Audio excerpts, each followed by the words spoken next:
Hi guys, another quick update on the diet as I'm now into my third week, and so far I've lost 6 pounds and 2.5 centimeters off my waist, so everything's going really well.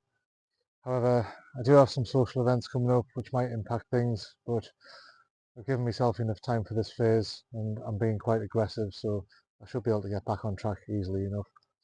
This brings me on to the topic I wanted to talk about, which is whether you should go for an aggressive or a conservative approach when setting up your diet. By this, I'm really talking about how big a calorie deficit you're going for. As we know, a pound of fat contains 3,500 calories, so theoretically, if you're in a 500 calorie deficit, you would lose 1 pound a week, whereas in a 1,000 calorie deficit, you would lose 2 pounds a week. Again, this is theoretical and not exactly what happens, but it's a close enough estimation to base your calorie goals on to begin with, and then adjust where needed based on your results. I would consider a deficit of 250 to 500 calories a day to be conservative, which would probably be a safe bet for most people, particularly smaller individuals or women who have a lower body mass and are happy with a slow and steady approach.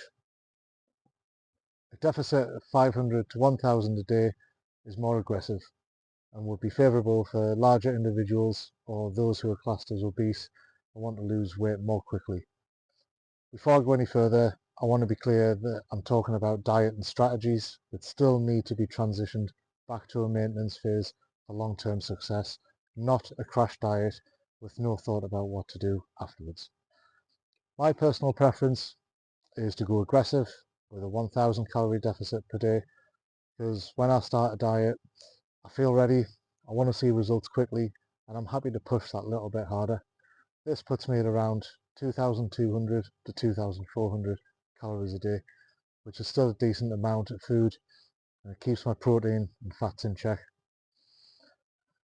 It also suits my personality type, as I'm a bit of an all or nothing kind of person. Plus, I know I'm not always the best at sticking to my diet consistently, so a deeper deficit for me means those occasional blips have less of an impact. My wife Claire, on the other hand, is a perfect example of someone who thrives on a more conservative deficit of 500 calories. She's not as bothered about food as I am and can stay consistent on a diet for months on end without ever feeling hungry or craving anything. She doesn't drink much, doesn't really enjoy takeaways, so it's very easy for her to stay on plan. With my more aggressive approach to dieting, I find that things start to get hard after 6 to 8 weeks, and I need a break for a few days where I'll have a day or two off and then maintain for the rest of the week before I go hard again. There's no real right or wrong here. Both strategies still lead to the same end goal, and one can work better for some people than others. A conservative strategy works well if you are very consistent with your diet and have a lower initial body weight. Your results will be much slower, whereas an aggressive strategy may appeal to those who are already much heavier with more weight to lose and want to see results faster. Although this approach is harder to stick to and less sustainable in the long term. It all depends on the person, their starting point and their own personal preferences.